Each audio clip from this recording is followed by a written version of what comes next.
Os contribuintes já podem enviar a declaração de imposto de renda 2022.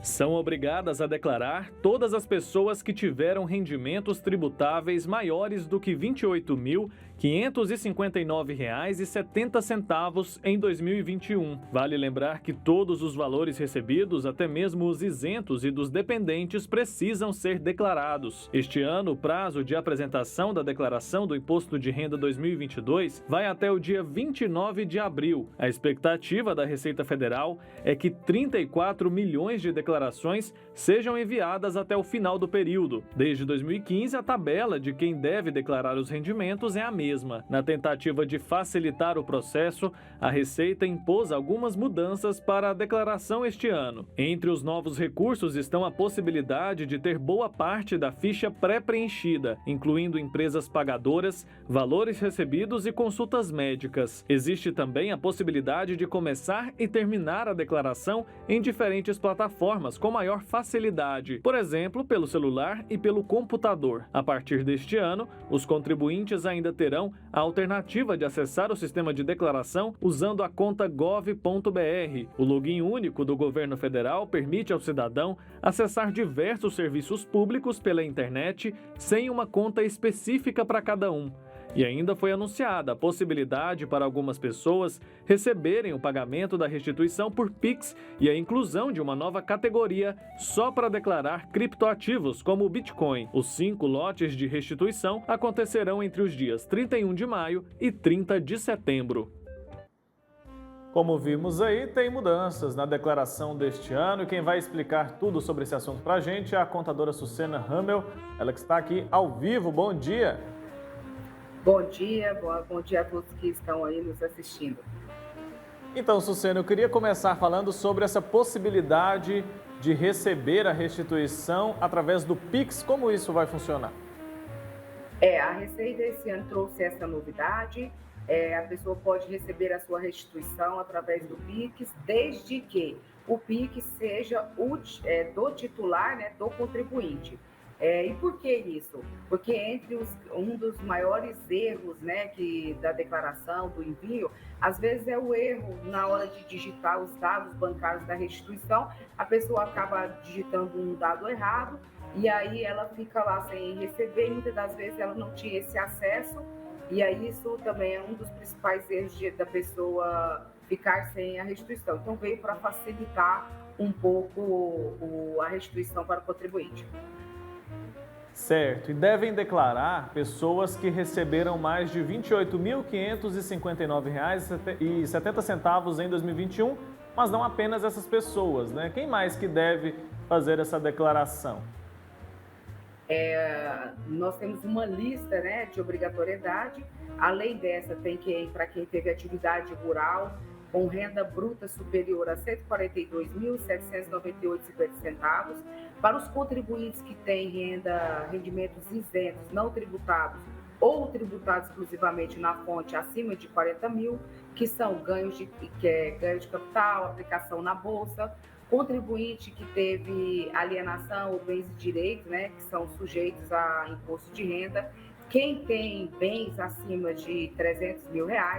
Então, o que a gente aconselha? O contribuinte acessar o site da Receita Federal, baixar lá as novidades, lá tem um perguntão que tem todo tira dúvida, e também procurar um profissional da contabilidade, que é um profissional aí habilitado a orientar o contribuinte nas suas dúvidas. Por exemplo, eu apliquei R$100 eu apliquei na Bolsa de Valores e resgatei, por exemplo, R$100. Ele está obrigado a declarar. Então, às vezes, são pequenos itens que passam despercebido e a pessoa deixa de entregar a sua declaração. Não necessariamente você vai ter imposto a pagar ou a restituir, mas tem situações que você está obrigado a declarar e aí você tem que estar em dia com a sua vida perante a Receita Federal.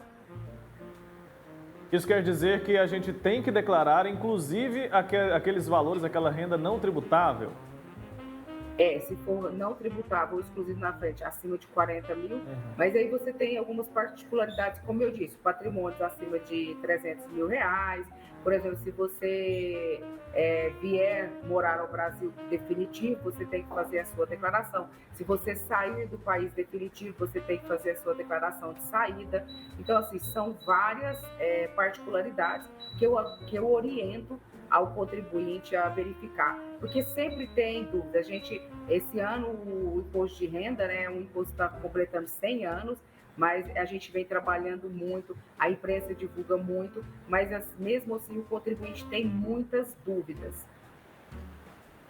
A gente precisa declarar quais tipos de bem. Por exemplo, eu vendi uma casa, eu preciso incluir isso lá na minha declaração ou só quando eu tenho algum lucro a partir dessa venda? E se eu, por exemplo, fiz uma reforma na minha casa, isso entra de alguma maneira na declaração de imposto de renda ou não?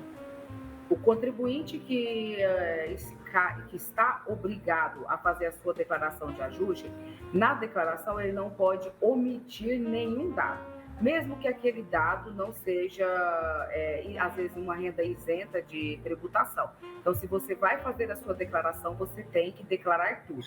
No caso de venda de bens, ele tem que apurar o ganho de capital, que é uma regra à parte, mas que tem que sim estar dentro lá da declaração.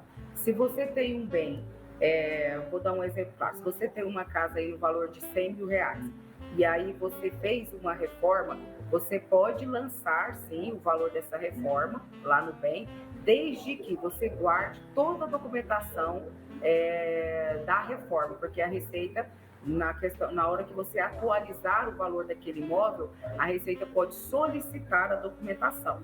Você não pode lançar um bem e ir atualizando ele anualmente ou fazendo correções. Não, isso não é permitido. As pessoas têm muita dúvida na questão dos veículos. Eu compro um veículo e estou com ele financiado. Você lança o bem, o valor da entrada, e você vai lançando as prestações. Então, assim, são muitas particularidades que, às vezes, o contribuinte, que vai fazer a sua declaração sem a ajuda de um profissional, às vezes ele acaba fazendo algum dado, informando algo errado. Então, por isso a importância ou de se baixar o perguntão da Receita Federal ou procurar um profissional da contabilidade para ajudá-lo, para auxiliá-lo. Hoje, inclusive, eu até trouxe um dado que até o momento já foram baixados 750 mil downloads do programa e 130 mil declarações já enviadas. E o que significa isso? A Receita hoje, ela já tem todos os cruzamentos de dados. Então, por exemplo, pode acontecer de eu enviar minha declaração hoje e daqui 2, 3 dias eu já estar na malha, porque o processamento é muito rápido. Fica então um alerta, né? E com quais consequências as pessoas que não fizerem a declaração vão ter que arcar?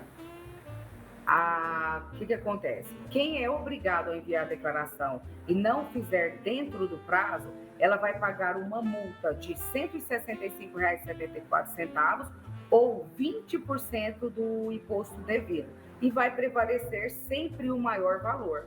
Então, assim, fora os outros problemas fiscais que ela pode ter, às vezes ela vai procurar um empréstimo, vai precisar fazer algo, e aí às vezes está com um CPF pendente de regularização. E para regularizar isso depois, como que funciona? A pessoa paga a multa, demora um tempo, gera um pouco de transtorno, né? Gera um pouco de transtorno.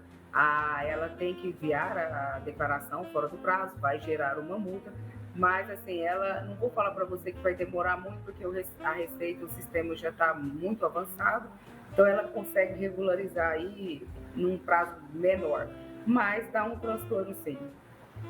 Essa questão da ficha pré-preenchida vai ficar disponível, né? Ela funciona de que forma? Isso vai facilitar a vida do contribuinte? A declaração pré-preenchida, ela veio com uma novidade, porque antes você só conseguiria acessar ela com o uso de certificação digital. Esse ano, não. Ela vai ficar disponível agora a partir do dia 15, mas o governo trouxe uma inovação que o usuário, para quem tem conta, acho que é conta ouro e bronze, ele vai poder fazer essa autenticação usando o CPF e a senha. Qual é a vantagem? A vantagem é que quando você baixa a sua declaração pré-preenchida, ali você já consegue consultar as suas fontes pagadoras, o que a Receita já consegue enxergar da sua vida fiscal, de quem já fez toda a declaração da sua parte médica. Então, para quem às vezes tem 2, 3 fontes pagadoras, é interessante sim você usar a pré-preenchida para você já fazer seu cruzamento de dados. E também você puxar a sua declaração do ano anterior e importar ela para que na hora que for fazer fica mais fácil aí na questão do preenchimento. Então, a título de conferência, a declaração pré-preenchida é um avanço. E também esse ano, né, temos a outra novidade, que a gente também pode fazer pelos aplicativos móveis, vai estar disponível também. Fica a dica então, né? Muita gente, eu sou um deles, não se organiza ao longo do ano para fazer a declaração. Aí dá nessa época, fica apavorado ali, correndo atrás de documentos para não acontecer, não cometer esse erro ali nos próximos anos. O que a gente precisa ficar atento? A quais documentos a gente tem que ir guardando ao longo do ano para chegar agora na hora de fazer a declaração, ter tudo mais tranquilo, ter tudo mais em ordem, correr menos risco de cair na malha fina? É importante o contribuinte ficar atento a toda a sua vida fiscal durante o ano. Então, se vai fazer uma consulta médica e o pagamento vai ser ali, não vai ser pelo plano, que peça lá a nota fiscal, que guarde aí os seus informes de rendimento, inclusive das aplicações financeiras, que esteja com os dados atualizados das contas bancárias, que pegue também todos os dados dos dependentes, que esteja com o endereço atualizado, a cópia do seu imposto de renda. É bom a pessoa ficar atento a toda a sua parte fiscal, para que também possa, na hora de fazer a declaração de ajuste, né, fazer corretamente. Mas, basicamente, são essas as documentações. E vale aquela dica também de não deixar para a última hora, né, Sucena? Não. A gente sabe que a maioria dos contribuintes deixa para a última hora, inclusive porque, por exemplo, esse ano também agora para os carros é obrigatório preencher o Renavan. Às vezes a pessoa fala, minha declaração é muito simples, só tem uma fonte pagadora, o contador já tem tudo, mas sempre tem um dado a mais que o contador tem que incluir. E às vezes a pessoa viaja, acha que está tudo tranquila, mesmo a gente tendo acesso aí ao WhatsApp, a outras redes de comunicação, às vezes deixando para a última hora, se faltar um item pode ser prejudicial. E aí a gente ainda tem que contar com a tecnologia, né? A ajuda da tecnologia.